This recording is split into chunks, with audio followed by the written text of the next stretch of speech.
क्या आप जानते हैं कि मौजूदा समय में जम्मू के हजारों लोगों के साथ एक खेला हो रहा है। दरअसल यदि आप किसी तरह का कोई ट्रैफिक वायलेशन करते हैं तो आपके पास एक ई चालान पहुंचता है और ऐसे में यदि आप इस ई चालान का समय पर भुगतान नहीं करते हैं तो आपकी गाड़ी की रजिस्ट्रेशन तक कैंसिल हो सकती है। अब अमूमन एक आम नागरिक यही चाहेगा कि यदि उससे गलती हुई है तो उसका ई चालान के जरिए भुगतान कर कर वो अपनी इस गलती को सुधार ले, लेकिन आप चाहकर भी फिलहाल ऐसा नहीं कर सकते। दरअसल पहले से ही जम्मू शहर में करीब 26,000 ऐसी गाड़ियां हैं जिनका समय पर भुगतान चालान न करने की वजह से उनकी रजिस्ट्रेशन को कैंसिल कर दिया गया है। अब मौजूदा समय में ना तो वो कैंसिल हुए रजिस्ट्रेशन जो ओनर्स हैं वो उनको रीइंस्टेट कर पा रहे हैं और ना ही यदि आपका कोई फ्रेश ई चालान होता है तो आप उसका भुगतान जो है वो मौजूदा समय में कर सकते हैं। क्या है इसके पीछे वजह, आइए आरटीओ जम्मू से ही जानते हैं। मेरे साथ मौजूद है सरदार जसमीत सिंह जी, आरटीओ जम्मू। सर आपका स्वागत है।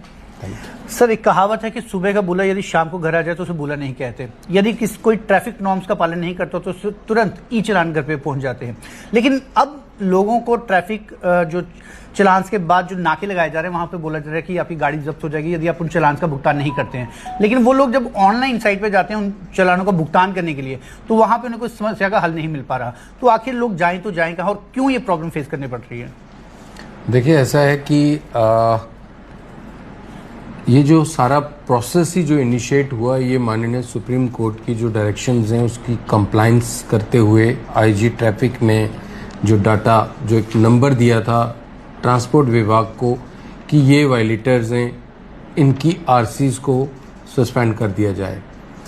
तो पूरा प्रोसेस करते हुए नोटिस निकाल के पब्लिक डोमेन में ला के रिमाइंडर दे के जो लोग उसके बाद भी जिन लोगों ने बॉदर नहीं किया उनकी आरसीज सस्पेंड कर दी गई। वो डिस्ट्रिक्ट जम्मू में संख्या उनकी 26,000 और ये कंप्लायंस रिपोर्ट जो है वो आईजी ट्रैफिक को भेज दी गई।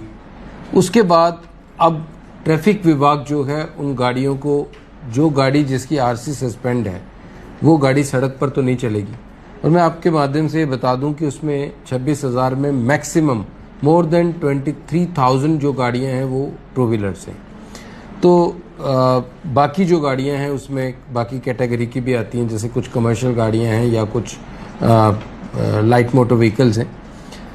तो अब जैसे आप कह रहे हैं कि लोगों के चालान, देखिए पिछले 15 दिन से कुछ साइट अपडेशन जो है साइट में चल रही है, पूरे इंडिया में है ये, और साइट जो है वो प्रॉपरली नहीं चल रही।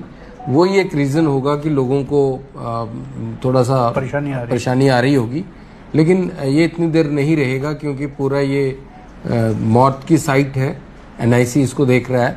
तो कुछ दिनों में हमने भी लिखा भी है और हमने बात भी की है एनआईसी से, और उनका ये कहना है कि थोड़े दिनों में ये प्रॉब्लम जो है रिजॉल्व हो जाएगी। तो क्या सर ये जानकारी ट्रैफिक विभाग को भी दी गई है कि इस तरह की दिक्कतें लोगों को आ रही है? जी, ये पूरे, मैं आपको बता रहा हूँ कि पूरे जो ये साइट में प्रॉब्लम है ये पूरे हिंदुस्तान में है, हमारे पूरे जम्मू कश्मीर यूटी में है, ये नहीं कि ये जम्मू में है जी। तो एक आध दिन में ये प्रॉब्लम जो है रिजॉल्व हो जाएगी। लोग अपना चालान पे करने के बाद, क्योंकि ये डायरेक्शन हमें ट्रैफिक विभाग से ही आई थी, तो ट्रैफिक विभाग ही हमें ये बताएगा कि ये जो वायलेटर्स थे जिन्होंने ये वायलेशंस की थी, जो जिस भी कैटेगरी में थी, तो इन्होंने अपना चालान पे कर दिया तो इनकी गाड़ी की जो आरसी है वो उसको रिवोक करना है सस्पेंशन से। अब मैं आपको बता दूं कि 200 रुपीज़ उसकी फ़ी है।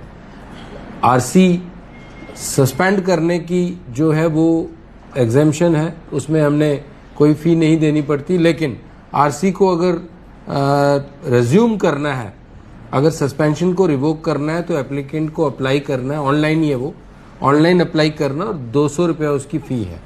जब ये चालान पे कर लेंगे तो उसके बाद उनको अप्लाई करना है ऑनलाइन। तो अभी वो 200 रुपये भी नहीं पे कर पाएंगे? नहीं हो पा रहे हैं, 200 रुपये का कोई इशू नहीं, वो तो हो रहा है जी। साइट पे तो ये इतना तो है कि वो, क्योंकि हमारे बाकी काम भी अब चल ही रहे हैं, क्योंकि 8-10 दिन से पिछले ये प्रॉब्लम रही है, बल्कि ज़्यादा ही हो गए, लेकिन सबसे पहले उनको चालान पे करना है। अगर वो चालान पे करेंगे फिर वो उस प्रोसेस उसी के बाद ही तो वो उस प्रोसेस बात एक ही होगी कि वही पे नहीं कर पा रहे तो वो उस प्रोसेस तक जी पहुंच हाँ, नहीं पाएंगे। जी हाँ, बिल्कुल। दरअसल प्रशासन ने अपना नजरा इस बात से साफ कर लिया कि मौजूदा समय में जिस साइट पर आपको अपने ई चालान की अदायगी करनी है वो पैन इंडिया से चलती है और मौजूदा समय में पिछले करीब 15 से 20 दिनों से वो वर्किंग नहीं है और प्रशासन के पास ये जवाब भी नहीं है कि आखिर कब तक ये साइट पूरी तरह से फंक्शनल होगी।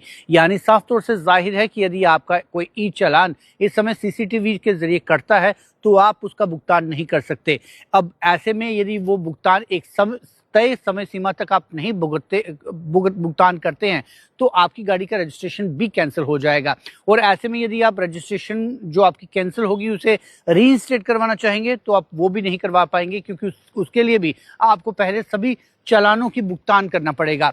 तो ऐसे में जो एक भुक्तभोगी है, जो एक आम ग्राहक है, एक आम जो गाड़ी का ओनर है जिसका ई चालान हुआ है या उसकी जो गाड़ी की रजिस्ट्रेशन है वो कैंसिल हो चुकी है, वो दोनों तरफ से मारा जाता है क्योंकि ना तो उसकी रजिस्ट्रेशन वापस रीइंस्टेट हो पा रही है चालान की अदायगी ना होने की वजह से और दूसरा यदि वो अपनी गाड़ी सड़कों पर उतारता है तो ट्रैफिक पुलिस जो है वो जगह जगह पर नाके लगाकर उनकी गाड़ी को जब्त कर लेती है।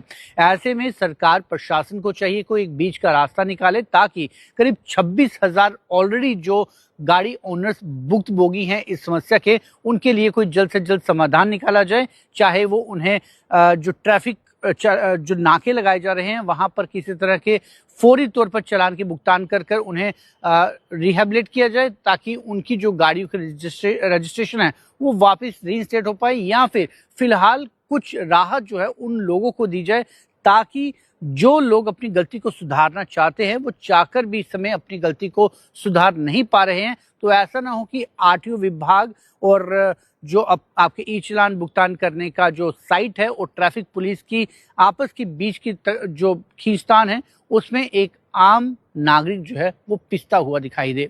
फिलहाल आप जुड़ रही है जेके मीडिया के साथ।